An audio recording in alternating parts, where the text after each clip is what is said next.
I actually am a homeless with my 8-year-old daughter. I'm Needa Bee, Oakland resident, mother, low-income mother, welfare mom, hustler. Rossman Zoo, I'm just a person in the community 5 days a week for equal rights and justice. Right. What's up? Oh yeah, Donald, I'm out there like everybody else trying to make it best way I can. Taking care of a blind woman, trying to, survive and make a difference and help the next person that need help, We all need help, a little help, If you need food and stuff, they got a number like you dial 211 on your phone, and it's a food bank. And they can tell you 5 days a week where you can go pick up food anywhere at Oakland. Tyrone Elton Wiggum. They call me T-Bone. I stopped shooting dope 7 years ago. I think it was a good thing for an old guy. There you go. Too many times I could have been dead. I'm 61. You look younger. I got Cherokee Indian in my blood. That's no lie. But I kind of enjoy being here on this earth this long. Muteado Silencio, I'm proud to say that I've been here in Oakland for 16 years since I migrated from Mexico. I love Oakland, and I love Oakland because it's full of black and brown people. And black and brown people, and in between, and all colors and rainbows. But I ain't gonna lie, I love my black and brown people. And I work in the city, and I see what's happening in the city with gentrification, and I worry about Oakland. I worry about Oakland being gentrified. Joseph Bolden, early, for magazine, convert. Leo Stegman, all-around poor person. And everything a poor person can do. Living on this side of the bay in Oakland. And I knew them from a long time ago, way back in the day. That's like about 10 We first started, yeah. 1998, when me and Mom were still homeless on welfare, we had the first street newsroom in San Francisco outside the welfare office because we were on welfare and they declined me, and so we ended up homeless because they declined me from welfare, saying that we didn't have a house. So it was like an impossible circle, right? And so we had had the blessing of meeting with some scholars in African American studies, Rasa studies, women's studies, not because we had money for tuition, but because we audited some classes at state, who told us, the connection between poor families all over the world is connected. Like, we're not separated, we're connected. And my mama is African Boricua, even though I look like my colonizer dad. And as a woman of color dealing with poverty in the U.S., our situation is the same as families in Mexico and in Arkansas and Africa and Puerto Vallarta, etc. Right? So our connection is what brings us together. So you damn right we need to tell our story, because this is an act of resistance to make our own news. And yeah, we make it on the street. So here we are in East Oakland at Deep East TV. Talking about Proposition 30. Stuff that happens over at the University of California and California Berkeley. So, they can fund the actual colleges. I was explaining to her, that's not my problem. But let me ask you something. If it funds the community college, what will it take away?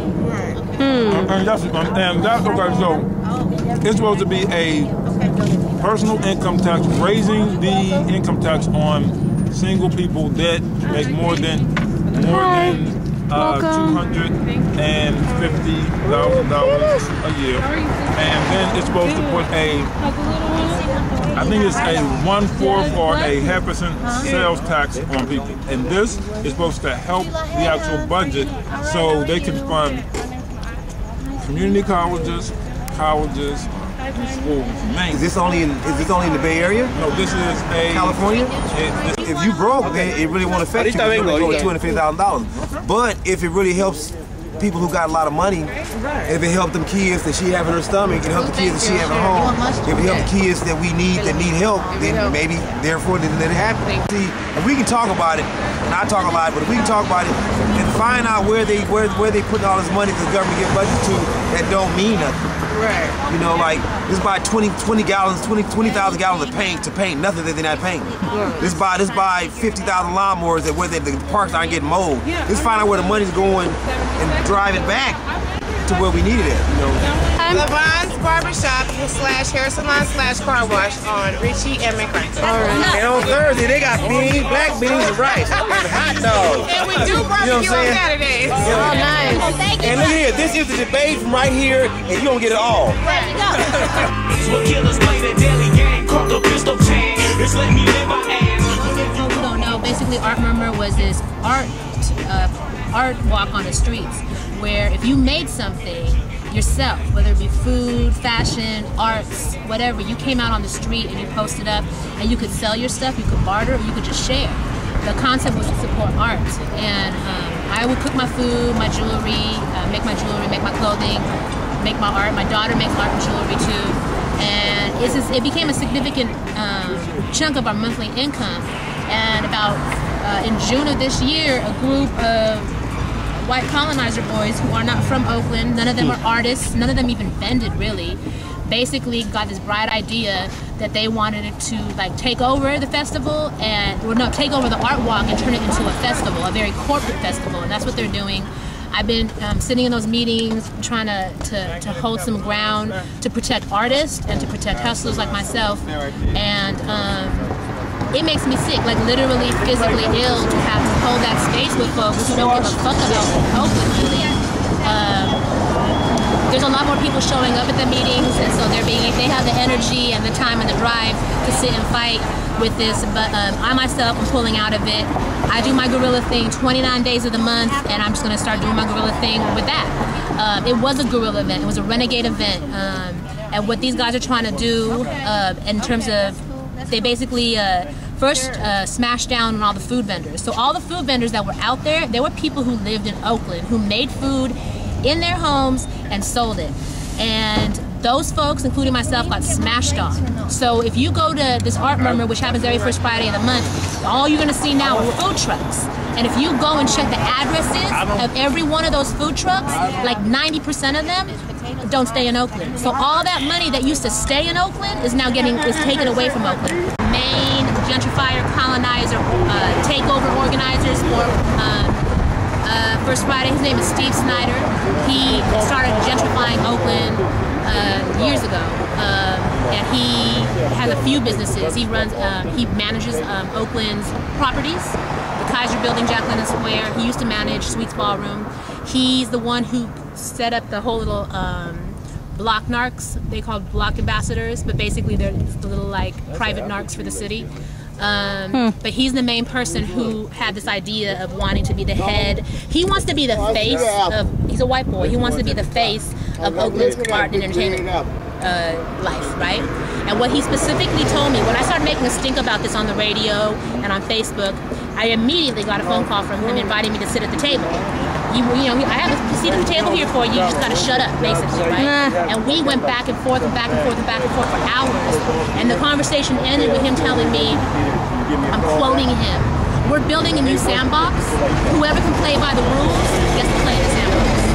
And I said, you motherfucker, who are you? First of all, there is a sandbox, and we do have our rules. And who are you to come in here and create these borders and create a new sandbox when ours already functions and ours serves hella people?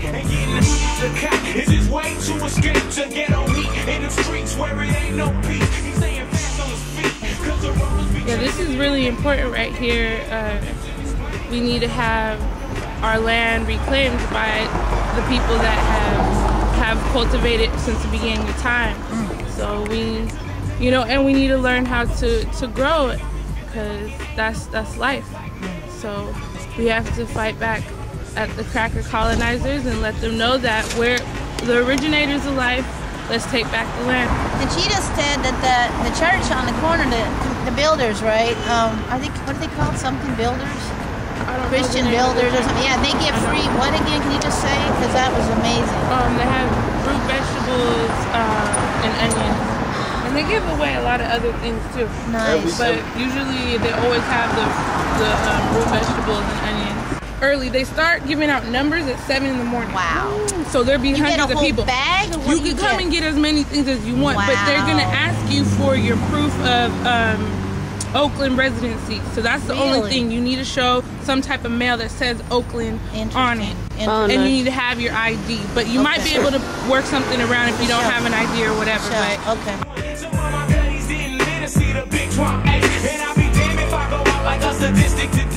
You guys know about that market Mi Pueblo down here?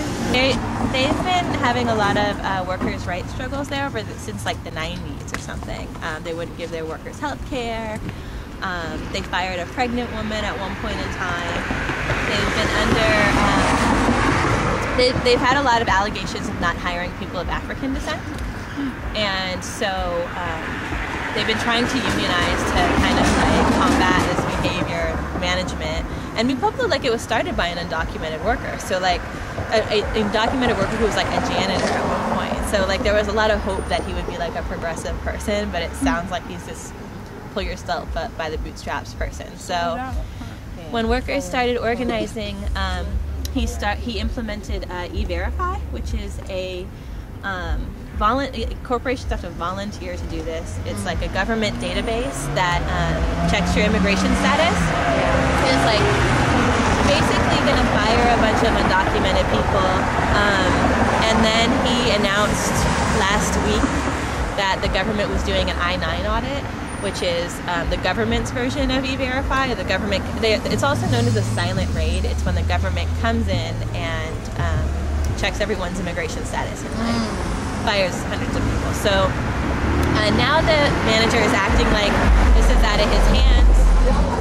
But a few years ago, the government passed this law that says that if workers are actively engaged in a workers' rights struggle, they can't have an I-9 audit because they're aware that like the Labor Relations Board was aware that managers might use that to retaliate on workers.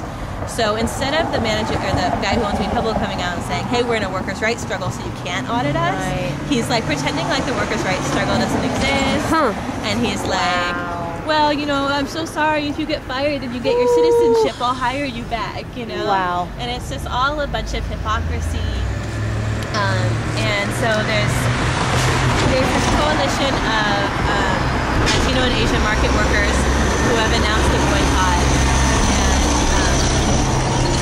And the coalition that I work with, the Dignity and Resistance Coalition, we're going to be picketing outside of Mi Pueblo. Choosing